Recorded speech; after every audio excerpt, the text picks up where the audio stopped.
Okay, hi everyone. My name is Robin Troutman. I'm the Deputy Director of the National Association of Councils on Developmental Disabilities, and we are thrilled to have you all here today because we are excited to have Sierra Shipton, who is with Self Advocates United as One. She is their communications coordinator, and she is going to speak with us on building digital inclusion and equity through accessibility. For those of you who maybe were at the NACD annual conference, you were able to see some of Sierra's presentation, but we thought her information was just so important that we needed to share it again. And also because some of the technical issues we had kind of affected the way her slides look, we wanted to be sure that we gave her another opportunity to provide the very important information that we are going to talk about today. I'll just note that Sierra is a self-advocate from Western Pennsylvania with cerebral palsy. She's communications coordinator for Self Advocates United as One, also known as SAU1. SAU1 is a Pennsylvania nonprofit led and staffed by people with disabilities for people with disabilities. Part of Sierra's job is to make sure that Self Advocates United as One digital products are fully digitally inclusive and accessible. She also provides technical assistance about digital inclusion, accessibility, and equity to grantees of the PA Developmental Disabilities Council and other Pennsylvania organizations. Sierra continually educates herself about new standards of digital inclusion, accessibility, and and equity so that Self Advocates United as One's materials and the technical assistance she provides is as accurate as possible. She holds a Master's of Arts in Communication focused on professional writing. And Sierra, I kick it off to you. Thanks, Robin. I appreciate the wonderful introduction. And as Robin said, I presented this material at the National Association of Councils on Developmental Disabilities conference in Washington, D.C. in July. We had a few technical difficulties with the slides, so I appreciate the opportunity to share again. So thank you, Robin and NACDD for that. This is a topic I'm really passionate about, and thank you all for being here. If you happen to be at conference and you saw my presentation originally, it is slightly updated. One of the things you'll hear me say a little bit later is that accessibility is a work in progress. It's never something that's completely done. So even in the last month or so, I have learned a little bit more, and so changed my presentation a little bit to reflect that. As Robin said, I am Sierra Shipton. I am the Self Advocates United as One communications coordinator, and you are in building digital inclusion and equity through accessibility. So hopefully you're in the right webinar. Robin, you can go to the next slide. So in this presentation, we're going to talk about, you can hit for the next bullet, there you go. Some background information on me, but also on SAU1, what digital accessibility is, the difference between equality and equity, why digital accessibility is important, how much digital accessibility organizations should take on, some action steps, some best practices, and finally, some resources. So first, some background information. As Robin said, I am Sierra Shipton. I am a self-advocate, and I am communications coordinator for Self Advocates United as One, which is a statewide nonprofit self-advocacy organization in Pennsylvania, led and staffed by people with disabilities, for people with disabilities. On this slide, there's a black and white photo of myself. I am a white 30-something female with brown hair, and in this photo, I'm wearing a jean jacket and a t-shirt. You can go to the next slide. So a little bit about Self Advocates United as One, or SAU1, as you might hear people call it. Their mission is to support the self-advocacy of people with disabilities for positive impact in our communities and in people's lives. And we do have our logo on the slide. And the next photo is our staff and board at their fall meeting in the fall of 2018, which was about 6 months or so before I joined the organization.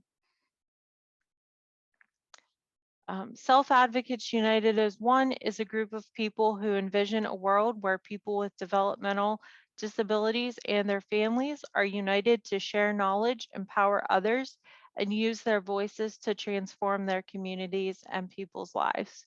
So that's our vision, and we again have our logo there. Today's event is a project of Self Advocates United as One for our self advocacy support and empowerment, or as we like to call it, SASE project, because it's SASE if you use the acronym. And this presentation is funded by the Pennsylvania Developmental Disabilities Council. So let's talk first about what digital accessibility is.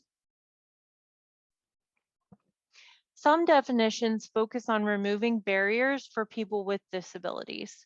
These come from places like Georgetown Law, Tech Target, and the World Wide Web Consortium Web Accessibility Initiative, or W3CWAI. And we are going to have these links afterwards for you as well. I know Robin and the folks at NACDD will be getting those out. So if you don't happen to catch the links, we'll have them for you. You can go to the next slide. Other definitions focus on accessibility itself, not so much on the ability or disability of the person. And definitions like these come from the Perkins School for the Blind, the University of Minnesota, and the Bureau of Internet Accessibility, or BOIA. Focusing on accessibility itself and not on ability or disability means that you're focused on system change, and it means using the social model of disability, which says that it's the attitudes and physical structures of society that keep people from doing things in the world. It's not their bodies that keep them from doing things. And the definition that I have chosen for this presentation, because I feel like it most closely fits with what we at SAU1 believe, is from the University of Minnesota. And it says that digital accessibility is achieved when all people can equitably access content on the web or in applications. Next slide. So in that definition was the word equitably, and I want to talk now about the difference between equality and equity, because those are both words that get used a lot, but it can be hard to understand the difference. Next slide. So let's think about some definitions first. Equality is treating all people the same. Equity is treating people fairly based on what works for them and how they want to be treated. And treating people with equality, so treating them equally, may not mean treating them with equity, because each person is very different. So you can be treating people equally, but you might not be treating them with equity. So next, we're going to think about an example that will hopefully help those definitions make a little bit more sense. So the question here that I would like you to think about as I go through this is this equity? You can, there you go. So these people in this photo were all treated the same. They all have a box to stand on to help them see over the fence. It's 3 people trying to watch a sporting event, but they're behind a fence. And the tallest person is standing on the box and can see over the fence. The shorter person in the middle is standing on their toes on the box and can just see over the fence. And the person in the wheelchair is sitting next to the box and cannot see over the fence. So again, my question is this equity? And you can maybe drop that in the chat, or raise a hand if you know how to do that in Zoom, and let me know what you think. All right, I see an X from Gwen. So Gwen's saying no. And I see Dawn in the chat says no, Maura says no. Okay, so let's see, go ahead and hit the, Rebecca says not equity, Savannah says not equity. Yep, you can go ahead, there you go. So this is equality. So they all got the exact same treatment, but it's not equity. So let's look at another example. It's a very similar picture. They're all watching the same sporting event, but you can go ahead and click. The people in this picture were each treated fairly based on what works for them and how they want to be treated. The tallest person is not standing on a box because they can see over the fence without one. The shorter person is standing on 2 stacked boxes so they can see over the fence. And the person in the wheelchair is using a ramp to see over the fence. So this is equity. And this is what we want to go for when we're thinking about digital accessibility. So let's put them side by side. Does the difference make sense for folks? I hope so. If not, it's something we can talk more about. I see a thumbs up from Alexis, so thank you for that. And we'll jump into the next part of our presentation. Rebecca, I'm glad it makes sense. Savannah, I see your thumbs up. Great. Sounds like you all are following me so far. So now that we understand the difference between equity and equality, we really want to think about why digital accessibility is important. And Gwen, I see your chat is first time that you've seen that particular cartoon with someone in a wheelchair and using a ramp. And when I was creating the presentation, it was really important to me to include something like that because I've seen a similar cartoon, but it doesn't usually include someone with a physical disability. And so I was really excited to be able to find one that actually came from a group in Canada that allowed folks to freely be able to use it and share it. So, all right, you can go to the next slide. So let's talk about why digital accessibility is important by the numbers. At least 1 billion people all over the world say that they're disabled. In the US, about 25% of adults, so that doesn't include children, say that they're disabled. And if you add up the money those 1 billion people worldwide have to spend, people with disabilities have about $6.9 trillion to spend. And businesses get 265,000 accessibility request letters to fix issues with digital accessibility a year. And speaking of websites, because a lot of those requests have to do with websites, 97.4% of the top 1 million websites fail to follow the Web Content Accessibility Guidelines, or WCAG, WCAG 2.0, which we'll talk more about as we go. So let's talk now about why digital accessibility is important from a social justice point of view. Digital accessibility benefits everyone. People with all types of disabilities, but also people without disabilities that might have, number one, devices with small screens or different ways of entering information, changing abilities due to aging. Number three, temporary disabilities such as a broken arm or lost glasses. Situational limitations such as those who might be in bright sunlight, or those who are somewhere that they can't listen to audio. Or number 5, those who have slow, limited, or expensive internet. So digital accessibility makes the world truly inclusive for everyone. And the quote on this slide comes from Perkins School for the Blind, but it also lines up again really well with what we at SAU1 believe. And it says, simply put, we believe the world online and off is a better place when people of all abilities can participate in and access it. And we believe digital accessibility is necessary for creating that world. So how much digital accessibility should organizations take on? Well, the important part is to start. And you should start small, start somewhere, and start now. As I said at the beginning, it's about progress, not about perfection. And that's because your content, your information that you're sharing will change over time, and so will digital accessibility guidelines.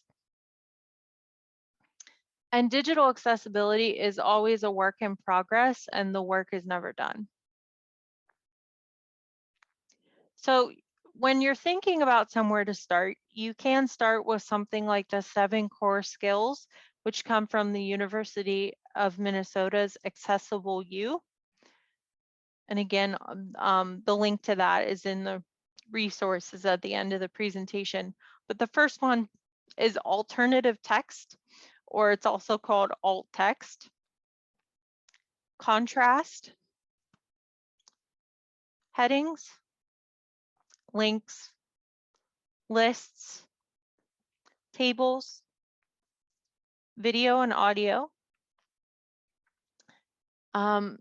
And we're going to talk about most of those, but not all of them today. And I'm also going to talk about some additional ones as well. Rebecca, I see your question about the presentation being shared. I'm happy to do that, or Robin has it also. So maybe Robin and the folks at NACDD can send it out to those who registered afterwards. Another thing to think about when starting with digital accessibility is to ask yourself a couple of questions. And one of them is, if you cannot take on making your digital accessibility better because you don't have enough time, money, you don't have the skills, etc., who could you team up with or ask for help? And the second question is, are there different ways to be digitally accessible that would not take so much time, money, skills, etc., that you could maybe change how you're doing things and it would be easier to be digitally accessible? Next slide. So next, we're going to jump into some action steps. And I want to thank everybody because this presentation, I knew when I created it, it's kind of a fast and furious ride through the digital accessibility world. But I will take any questions that you have at the end. And if we don't have time, hopefully you can drop those in the chat, and maybe Robin and those folks can get them to me, and I'm happy to answer them afterwards as well. So we'll jump into the action steps. The first one is to practice what you preach. And this means, first and foremost, making sure that your work is digitally accessible. So number one, you want to always test it with a screen reader. And this is because every program, even if it's made by the same company, is different. And we'll talk about an example of this a little bit later. But even PowerPoint and Word, Microsoft Word, and the way that a screen reader reads information in those programs is different, even though both PowerPoint and Word are made by Microsoft. There you go. Number two is to this means modeling what you're asking for from others. Number 3, this means making changes when unexpected situations happen. Number 4 means listening to your audience about what works and doesn't work for them. And this also means when sharing someone else's content, always check it for accessibility. And if it's not accessible,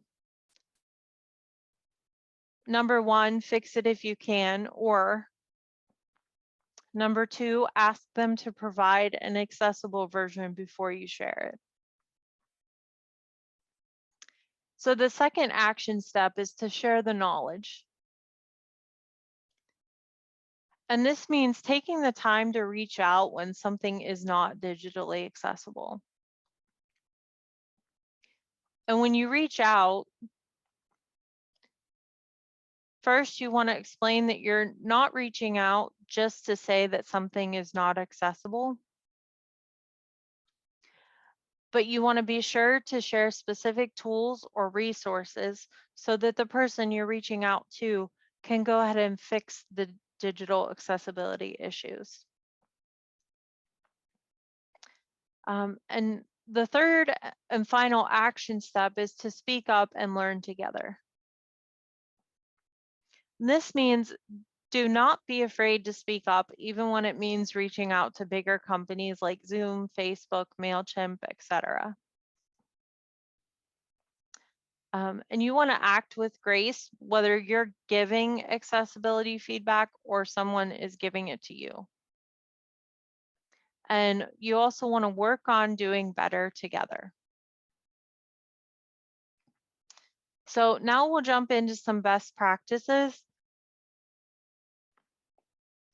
First, and this one might seem a little bit obvious, is to include people with disabilities. It's obvious, but it doesn't happen as much as you would think. So when you're thinking about digital accessibility, you can hold focus groups with self-advocates.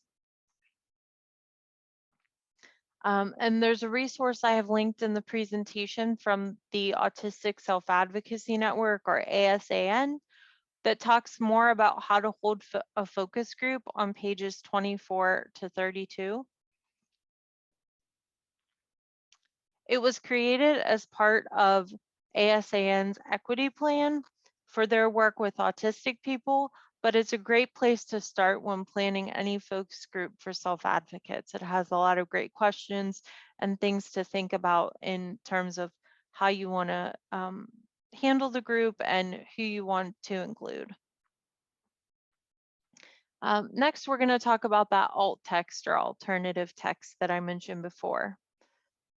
So first, I want to explain that alt text tells what's in an image, such as text or basic important information. And alt text is important for several reasons. One is that screen readers can read alt text out loud or turn it into Braille. Speech input software users can use voice commands to focus on a button or linked image when you use alt text. Speech-enabled websites can read alt text out loud. Mobile users are able to turn off images, especially if they're worried about data and roaming when you use alt text. Search engines can index, which means collect, sort, and store images for fast searching, and search engine optimization, which is how your website shows up in a Google search, for example, when you use alt text. And it should be 125 characters or less to make sure it works with popular screen readers. And I want to mention here that when I say a character, that's everything from a space to whatever punctuation you put at the end of a sentence, whether it's a period or a question mark or an exclamation point, as well as all of your punctuation in your sentence, your commas, your semicolons, your colons, and your letters and numbers. So pretty much anything that you type is a character. Next, I want to talk about image descriptions, which are similar to alt text, but a little bit different. They include more information about what's in an image than alt text does. So that means they're longer than alt text, but you still want to keep them about 280 characters. So for anyone here that uses Twitter a lot, that is the number of characters that you can fit into one tweet. And according to the WCAG, or those Web Content Accessibility Guidelines, image descriptions or long descriptions are used when with alt text when dealing with complex images like graphs, diagrams, illustrations, maps, etc. So I want to give you a kind of a simple example of the difference between alt text and image description here. So there's a photo here, and the alt text I would use would be a spilled glass. But if I was doing an image description, I would say a spilled glass of red wine on the floor with a shadow under it. So that's an example of how an image description gives more information about what's in the photo than the alt text would. But you also want to think about what you should and shouldn't describe, or what to describe and not describe when you're doing alt text and image descriptions. When they apply, so when they are in a photo or an image that you're using, you want to write about where things are in the image, the image style. So if it's a painting, if it's a graph, if it's maybe a hand drawing, the colors in the picture, the names of people, clothes if they're an important detail to what you want the person taking in your content to know, animals, where text is in the image and the text and what the text says if it's part of the image, emotions such as smiling,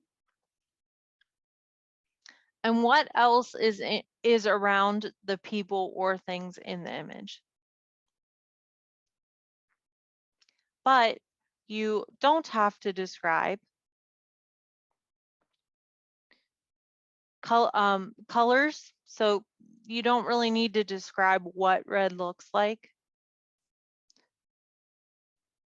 Obvious details such as someone having two eyes, a nose, and a mouth. Details that are not the focus of the picture, so not the important part that you want people to know. Overly poetic or detailed descriptions. Emojis. This doesn't mean you can't use emojis. It just means that you don't really need to put them in the image description. I think there's one more. And multiple punctuation marks. So if you have an image that has text in it and your text has 2 exclamation points after it, you can just put 1 in the image description. Next slide. Next, I want to talk about automated tools. First, they should not be used alone. You still need manual or human checks for your accessibility. Next slide. One automated tool is the built-in accessibility checks that are in a lot of programs that you might use now, like PowerPoint and Microsoft Word, or those WCAG web content accessibility guidelines scans for your website. And the reason you want to be careful with these is because they cannot catch all accessibility issues. Those automated scans for your website only catch about 30% of the errors in following the web content accessibility guidelines.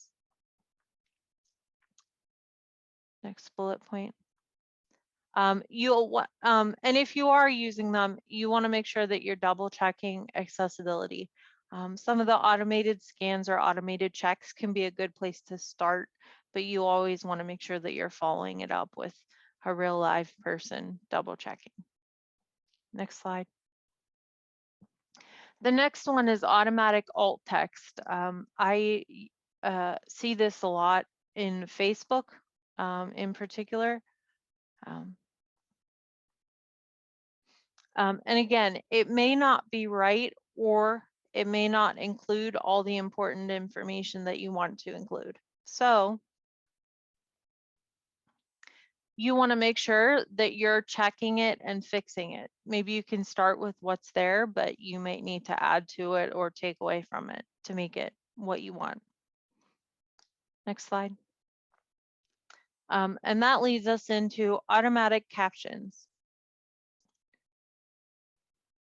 They may not be right, and they may not catch speakers with accents or different speech patterns, different ways of talking. So we at SAU1 use them as a last resort for live events. If we have a live human captioner that is supposed to be there and they for some reason have an emergency or technical difficulty and aren't able to get on with us, then we will go ahead and turn on the automatic captions, but we try to have a human captioner there instead. If you are using them for video that you've recorded, make sure that you're checking and fixing them. YouTube's automatic captions, for example, can be edited. Next, I want to talk about white space. And white space may or may not actually be white. It's also called negative space or the background color. The more white space or background color you have, the easier information is to read and understand, and it's less messy and confusing. And we have some things that we do at SAU1 in addition to using a lot of white space, and that is even spacing between boxes on flyers. So making sure that our spacing makes sense. And not putting too much on the same slide, which is why on these slides, I'm using a really simple animation where it pops up and goes away.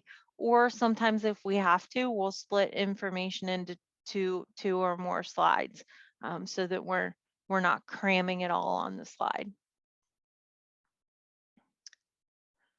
You also want to use clear and common words.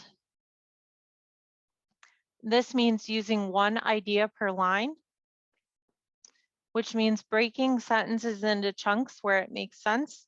So here I've put break sentences into chunks on one line and where it makes sense on the next line. But it also might mean making one sentence more than one sentence. You also want to use words that make sense to most people. You may have to use more than one word instead of just one word. And there are resources out there. I have one linked in the presentation on plain language, which is from the Self-Advocacy Technical Assistance and Resource Center, or SARTAC. And I also have one linked from the Autistic Self-Advocacy Network, or ASAN, that's on Easy Read, which are two different ways to write with clear and common words. And there are also lists out there of the most common English words. I do have one linked in the presentation. These are good words to start with because even for people who may not speak English as their first language. They may be from another country, or grew up in a home where, maybe they spoke Spanish or a different language. There are English words that even they are most likely to know. You want to also explain uncommon or specific words like I did with equity and equality, and things like acronyms, or what we at SAU1 call alphabet soup. So before you ever heard me call it SAU1, you heard me call it Self Advocates United as one, or before I said WCAG, you heard me say Web Content Accessibility Guidelines. And you do not want to use contractions except for let's. In our experience with self-advocates, we found that let's is something that just seems to make sense for folks rather than saying let us. But a lot of other contractions, it makes more sense if you split it up and say it is instead of it's, for example. Next slide. I want to talk about descriptive links next. And again, I know I'm moving quickly here. Hang on to those questions and I'll be happy to answer them for you. Go ahead. You want to avoid only words that tell people where to click, but not where the link goes. So things like click here, here, more, read more, link to, and then some description of where the link goes, or info. There's no set length for how long your link text should be, but it needs to be long enough to tell people where it goes. I also want to talk about font size and type.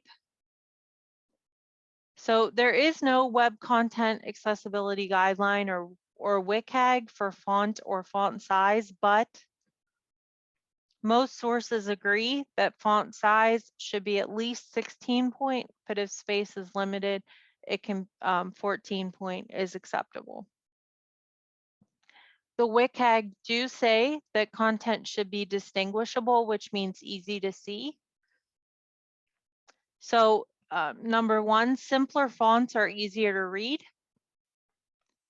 At SAU1, we use Arial or Calibri most often, but Helvetica, Open Sans, and Verdana are other good choices.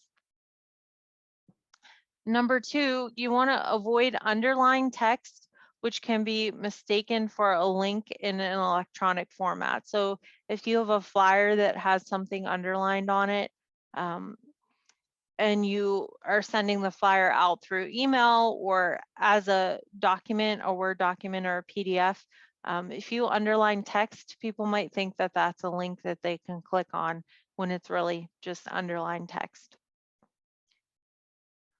You also want to avoid italics, which is where your text leans a little bit to the right, because they can be difficult to read.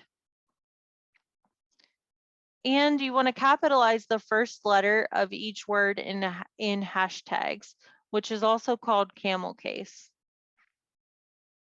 So for example, I have here the hashtag mark, and then I have this hashtag, but it's all in lowercase. And you don't want to do that. You want to take and do it this way instead, which is the hashtag mark, and then capital T, this, capital H, hashtag.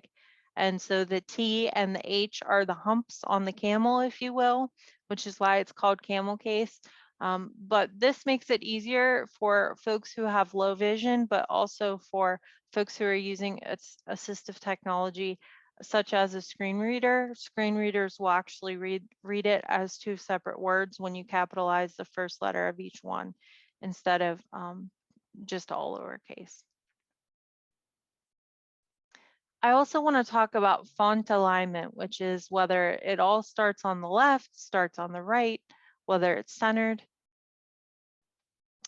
So much to Robin's sadness, because I know Robin mentioned she really likes Justified.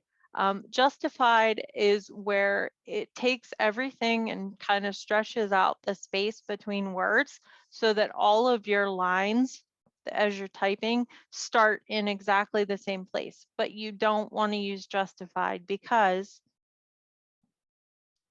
it creates rivers of white or distracting white space that you did not mean to have in the text. So here I have two different photos. One is justified and one is left aligned where all the text starts on the left. And in the justified one, there's enough space for a line to go through between the words. But in the left aligned one, the line is in exactly the same spot. I promise you, I tried when I did it, and there's not that space there. The line is actually now going through one of the words because there's no extra space. Next one. You want to use the same direction that words are read. So I'm going to give an example here. So English, we read left to right. So it should be left aligned, which means that all the lines start on the left, all the way to the left. But Hebrew is read right to left, so it should be right aligned. So I have an example of each one of those here. So for the Hebrew, all the lines start all the way to the right instead of all the way to the left. And centered text can be used for titles or single lines of text, but in long blocks of centered text, each new line begins in a slightly different place.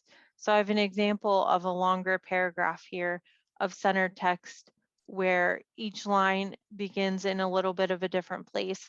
And that can be difficult for those who may struggle with reading or have some other sort of cognitive disability because you have to think about where the next line is going to start instead of each line starting in the same place. Okay, next I want to talk about open captions, and hopefully you're all still with me and not sleeping. But open captions are good for a couple of reasons. And one of the reasons you might want to use them is because they are required by some funders. The funder that sponsored this presentation, for example, if we were to create a video for them for something, they require us to use open captions. And open captions are also good because people do not have to figure out how to turn on closed captioning. Open captions are already there on the video because they are burned into the video file itself. One of the cons or negative things about open captions, though, is the fact that they're burned into the video file. So it's both a good thing and maybe not such a good thing because if they're burned into the video file, they cannot be read by a screen reader. So if someone, for whatever reason, wants to use captions but also uses a screen reader, if your captions are open captioned and burned into that video file, the screen reader is not going to be able to read them. But also it means that users cannot turn the captions off or change the size of the captions. And they cannot be translated into other languages when they're open captions. Then you have closed captions, which I have a feeling is what most people think of when they think of captions. And so those are a separate text file, which means that captions can be read by a screen reader, turned off or on by the user, which gives the user choice. They can be translated And depending on the player that you're using, you can change the size. Next, I want to talk about contrast and color, and we are winding down, I promise. Do not make color the only way of telling people that information is important, okay? Because there are some folks who may not see color at all, or people who may not see certain colors. So you want to make sure, and the Web Content Accessibility Guideline is that you have a contrast ratio of 4.5 to 1. And don't worry too much about how to figure that out, because I'm going to talk about a tool in a second that you can just input some information into and it'll let you know. If the colors are switched around, the ratio remains the same. So if this were a black slide with white text on it, the ratio would be the same as this white slide with black text. And you can use a color contrast checker like the Web AIM contrast checker to check. You can put your information about what color it is in, and it will let you know if it passes the guidelines or not. I want to talk about animations.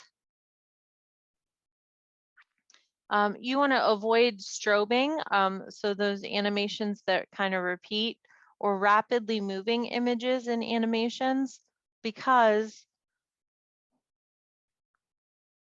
they may cause vertigo, seizures, or other sicknesses for folks. And you want to use animations that are under 5 seconds long. So you can set the animation length within the animation settings of PowerPoint or whatever program you're using. And you can use the slide and animation settings to keep the animations from starting on their own and allow the user to stop or skip the animation. There are more specific WCAG Web Content Accessibility Guidelines on animations called General and Red Flash Thresholds, but that was a little more than I could get into today. So again, it's linked in the presentation. These are the last few slides here. So some general best practices when using lists. You want to always use the bullets and numbering buttons in whatever program you're using, whether it's on your website management system or Word or PowerPoint. So I have a photo of those here. They look generally the same or similar, no matter what program you're in. You want to use the standard bullets. So how do you know what a standard bullet is? I did some testing and I'm going to explain. You want to use the solid, which are filled in circles only, and I'll explain why.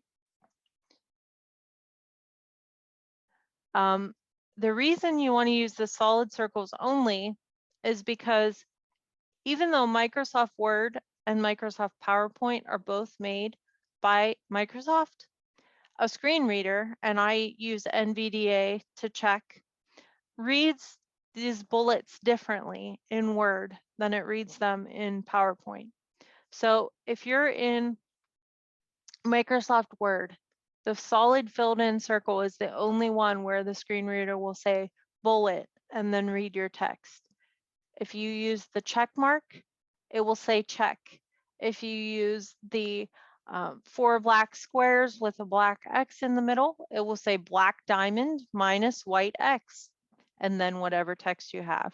If you use the black square, it will say black square. And if you use the arrow pointing to the right, it will say right arrowhead.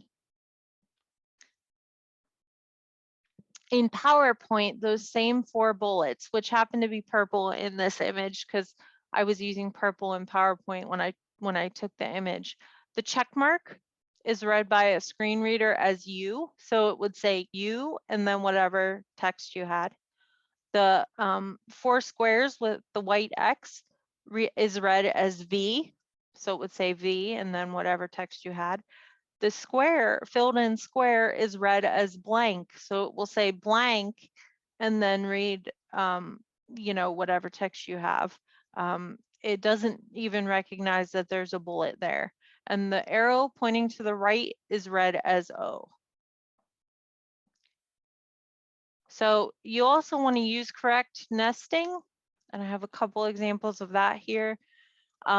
One is to use headings with single level lists, and a single level list is a list where all of the things in the list are of same importance.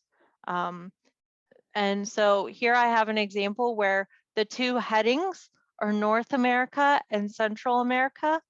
And then under North America, I used the solid filled in bullets to list United States, Canada, and Mexico. And under Central America, I used the solid filled in bullets to list Guatemala, Honduras, and Costa Rica. And then the second example of using correct nesting is to use different numbering or lettering for each level of your list. So here I have the headings numbered. So I have number 1, North America, and number 2, Central America. And then each one has A, B, and C underneath. So under North America, it's A, United States, B, Canada, and C, Mexico. And then under Central America, A is Guatemala, B is Honduras, and C is Costa Rica. And that's how it would be read for someone with a screen reader, so that they would know that they fall under those headings. A little bit more about lists. And I mentioned this before, but this is something that we at SAU1 started doing before I even did the testing and learned more about bullet points. And that is that you want to use the solid filled in bullets, and specifically the circles. Dashes or bullets that aren't filled in or hollow or open can be missed or misunderstood, where the screen reader will actually read those open circle bullets as O instead of a bullet point. All right, last but not least, how do you stick to your brand without giving up accessibility? You can do it by using the information and resources you learned about today, because the more accessible you make something, the more it lets people know, hey, I care about your experience with my company, my organization, my information. So that right there is giving you a leg up on sticking to your brand. But also using brand colors. So here we have an example of the purple, green, and orange that we use at SAU1 because they're in our logo, which leads right into the next point, which is to use your logo, which I've used throughout the presentation here. And then you also want to use, the next point is wording that goes with your brand. So we use knowledge is power, use it. And also nothing about me without me. Those are two of the big examples. And you also want to use photos of your own folks when you can. It just makes it a little bit more personal. And then people learn to or start to identify it with your organization and with you, instead of it being a stock image that they might see somewhere else. There are some resources here. I think in the interest of trying to get in a few questions, I'm going to just kind of skip over that slide a little bit. Some of the ones a lot of the organizations I mentioned, I have their links here. I also have Microsoft and Adobe and their information about how to use accessibility in their programs. So those are some of those links. And then I want to thank you for being here. And also we have our contact information, which is going to be dropped in the chat as well. But you can reach us at SAU1 428 South Main Street, Suite 3, Greenville, PA 16125. That's by mail. You can call the office at 724-588-2378. Email us at info, that's INFO, @sau1.org, or Rafa has also put my direct email, which is Sierra @sau1.org, in the chat, as well as my direct phone number. You can check out our website online at www.sau1.org. You can like us on Facebook if you search for the @ and then SAU1PA. And follow us on Twitter if you search for @SpeakUpSAU1. And then the last couple slides is just resources. And I know we only have like 1 minute. I know I saw a question really quickly about NVDA, and that's something I usually mention when I mention it, is that it is free. You can choose to give a donation when you download it if you would like to support their work, but you do not have to.